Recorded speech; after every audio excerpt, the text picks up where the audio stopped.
പ്രിയമുള്ള മാധ്യമപ്രവർത്തകരെ, ഇത് രണ്ടാമത്തെ തവണയാണ് ഇന്ത്യയുടെ തലസ്ഥാനമായ ഡൽഹിയിൽ വെച്ചുകൊണ്ട് നിങ്ങളെ കാണുന്നത്. ഈ പ്രാവശ്യം ഡൽഹിയിലേക്ക് ഞങ്ങൾ വന്നതിൻ്റെ ഉദ്ദേശം ലക്ഷദ്വീപ് ഘടകം NCP-യുടെ ഒരു ഡെലിഗേഷൻ, പാർട്ടി പ്രസിഡന്റും പാർട്ടി സെക്രട്ടറി റഫായും ജബ്ബാർ അടങ്ങുന്ന സംഘമായിരുന്നു ഡൽഹിയിലേക്ക് വന്നത്.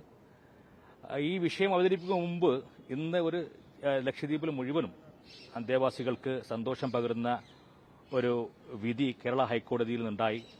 പണ്ടാര ഭൂമിയുമായി ബന്ധപ്പെട്ടുകൊണ്ട് വളരെ വിചിത്രമായിട്ടുള്ള നിയമനിർമ്മാണങ്ങൾ നിർമ്മിക്കാൻ ശ്രമിച്ച ഒരു അഡ്മിനിസ്ട്രേറ്ററെ കുറിച്ച് പത്രമാധ്യമങ്ങൾക്ക് നിങ്ങൾ മനസ്സിലാക്കിയിട്ടുണ്ടാവും.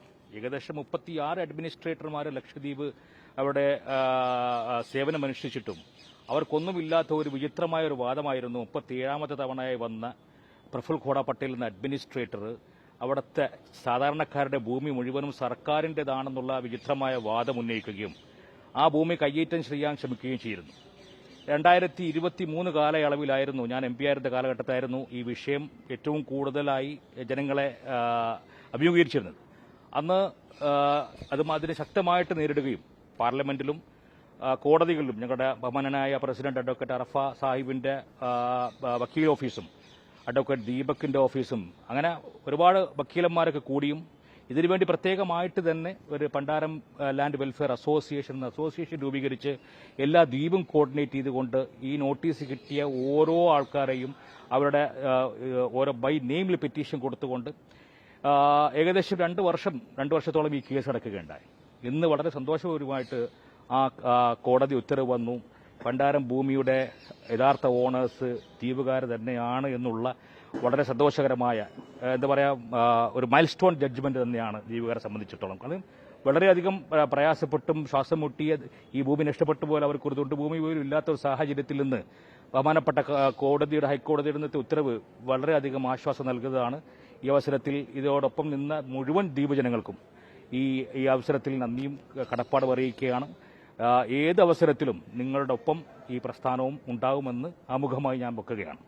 രണ്ടാമത്, ഞങ്ങൾ ഈ ഡൽഹിയിലേക്ക് വരാനുണ്ടായ കാരണം ലക്ഷദ്വീപുമായി ബന്ധപ്പെട്ടുകൊണ്ട് നടന്നുകൊണ്ടിരിക്കുന്ന ഭരണപരിഷ്കാരങ്ങൾ, ലക്ഷദ്വീപിലെ ജനങ്ങളെ ദിനം പ്രതി ശ്വാസം മുട്ടിച്ചുകൊണ്ടിരിക്കുന്ന നിയമനിർമ്മാണങ്ങളും ഓരോ കാര്യങ്ങളും ഓരോ ആഴ്ചകൾക്കായിട്ട് ഇങ്ങനെ പുറത്തു വരുന്ന സാഹചര്യത്തിൽ ഇവിടെ വന്നുകൊണ്ട് വകുപ്പ് മന്ത്രിമാരെ കാണുകയും പ്രതിപക്ഷത്തിലുള്ള MPമാരെ കണ്ടുകൊണ്ട് ശക്തമായിട്ടുള്ള ഒരു നീക്കം പാർലമെന്റിൽ നടത്താൻ വേണ്ടിയിട്ട് ഞങ്ങളുടെ വർക്കിംഗ് പ്രസിഡന്റായിട്ടുള്ള സുപ്രിയ സുലെയുടെ നേതൃത്വത്തിൽ ഒരുപാട് പ്രതിപക്ഷ MPമാരെ ഞങ്ങളിന്ന് കാണുകയുണ്ടായി. അതിൽ മഹുവ മൊയ്ത്ര അടങ്ങുന്ന, സഞ്ജയ് സിംഗ് അടങ്ങുന്ന, ജോൺ ബിട്ടാസ് അടങ്ങുന്ന, ഈവൻ KC വേണുഗോപാൽ ജി അടക്കം ഞങ്ങൾ കണ്ട്. അതുപോലെ കനിമൊഴി, അങ്ങനെയുള്ള പ്രതിപക്ഷ നിരയിലുള്ള നല്ല പാർലമെന്റിൽ വളരെയധികം ആത്മാർത്ഥതയോടുകൂടിയും പക്വതയോടും കൂടിയും വിഷയം അവതരിപ്പിക്കുന്നവരെ കണ്ടുകൊണ്ട് ഈ നിവേദനം ഏകദേശം 35 പേജുള്ള ഒരു നിവേദനം, ലക്ഷദ്വീപിന്റെ മുഴുവൻ വിഷയങ്ങൾ, ഇതുവരെ എത്തിയിരിക്കുന്ന വിഷയങ്ങൾ, ഇത് നിങ്ങൾക്ക് ഞാൻ കൈമാറുന്നതായിരിക്കും. അതിൽ വളരെ വിശദമായിട്ട് ലക്ഷദ്വീപിന്റെ വിഷയങ്ങളൊക്കെ പറഞ്ഞിട്ടുണ്ട്. ഇതിന്റെ കോപ്പി കൊടുക്കുകയും പാർലമെന്റ് നടക്കുന്ന വേദിയിൽ ലക്ഷദ്വീപിന് വേണ്ടിയിട്ട് വളരെ ശക്തമായിട്ട് പാർലമെന്റിൽ ആവശ്യപ്പെടാൻ വേണ്ടിയിട്ട് അവരോട് അഭ്യർത്ഥിക്കുകയും ചെയ്തിട്ടുണ്ട്. സർക്കാർ തലത്തിൽ നിന്നുകൊണ്ട് ഞങ്ങൾ ആഭ്യന്തര സഹമന്ത്രി നിത്യാനന്ദ് റായ് ജിയെ കാണുകയുണ്ടായി. അദ്ദേഹം ലക്ഷദ്വീപിന്റെ ചുമതല വഹിക്കുന്ന മന്ത്രിയും കൂടിയാണ്. അദ്ദേഹത്തിന് ഈ വിഷയങ്ങൾ അവതരിപ്പിച്ചപ്പോൾ, വിഷയങ്ങളെന്ന് പറയുമ്പോൾ വളരെ വിശാലമായിട്ട് എനിക്ക് പത്രസമ്മേളനത്തിൽ പറയാൻ സമയമില്ല. ചുരുക്കി പറയുകയാണെങ്കിൽ ലക്ഷദ്വീപിലെ ഭൂമികളൊക്കെ തന്നെ സാധാരണക്കാരിൽ നിന്നും എടുത്തു മാറ്റപ്പെടുന്ന രീതിയിലേക്കുള്ള നിയമനിർമ്മാണങ്ങൾ നടത്തിയ നിയമമാണ് ഒരു പട്ടണം, അതായത് ടൗൺ പ്ലാനിംഗ് എന്ന് പറഞ്ഞിട്ട് പുതിയൊരു നിയമം ഇറക്കിയിരിക്കുകയാണ്.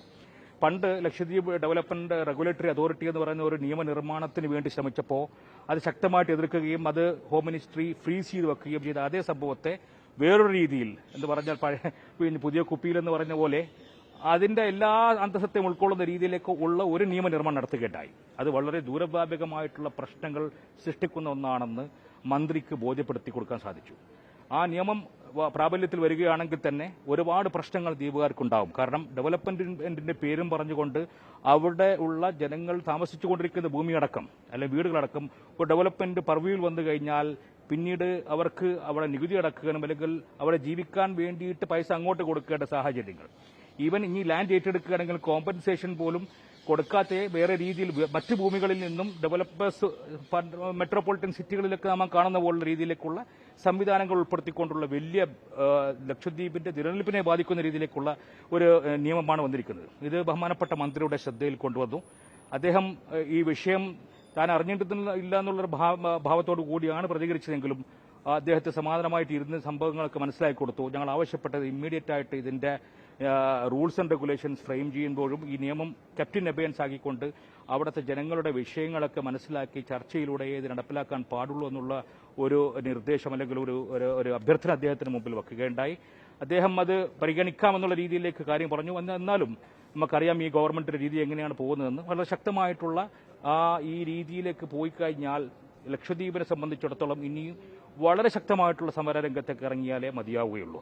അതുകൊണ്ട് ലക്ഷദ്വീപിലെ ജനങ്ങൾ മുഴുവനും ഒറ്റക്കെട്ടായി നിന്നുകൊണ്ട് അവരുടെ ആവശ്യങ്ങൾക്ക് വളരെ ശക്തമായിട്ട് തന്നെ പ്രതികരിക്കാൻ വേണ്ടിയിട്ട് നമുക്ക് ഇന്ന് കണ്ടിട്ടുണ്ടാകും. ലക്ഷദ്വീപ് ഇന്ന് ഡൽഹി തലങ്ങളിൽ വിദ്യാർത്ഥികൾ നടത്തിയ സമരങ്ങൾ നമുക്കറിയാം.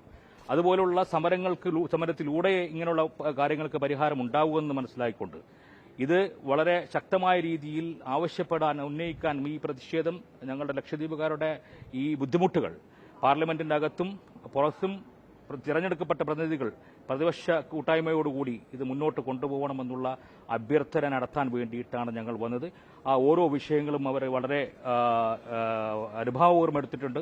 ഞങ്ങൾക്ക് സിബിൽ സാറിന്റെ അടുത്തും ഇന്ന് വിഷയം കാണുന്നുണ്ട്. 7 മണിക്ക് അദ്ദേഹവുമായി ചർച്ച ഉണ്ട്. ഈ വിഷയങ്ങളിൽ വളരെ ഏതൊക്കെ രീതിയിൽ നിയമ സഹായങ്ങൾ നേടാൻ പറ്റുമെന്നുള്ളതും അന്വേഷിച്ചുകൊണ്ട് വളരെ നല്ല രീതിയിലേക്ക് മുന്നോട്ട് കൊണ്ടുപോകാൻ എന്നുള്ള ഉദ്ദേശത്തോടുകൂടിയാണ് ഇങ്ങോട്ടേക്ക് വന്നത്. തീർച്ചയായിട്ടും നിങ്ങൾക്കറിയാം, കേരളത്തിലും മാധ്യമപ്രവർത്തകങ്ങളാണ് ലക്ഷദ്വീപിന്റെ വിഷയങ്ങൾ കൂടുതലായിട്ടും ഇവിടെ പൊതുമധ്യത്തിൽ എത്തിക്കൊണ്ടിരിക്കുന്നത്. അതുപോലെ തന്നെ ഇപ്പോഴും ഇവിടെയും വന്നപ്പോഴും ഡൽഹിയിലാണെങ്കിലും കേരളത്തിലെ മാധ്യമങ്ങളാണ് കൂടുതൽ ഞങ്ങൾ സഹായിച്ചുകൊണ്ടിരിക്കുന്നത്.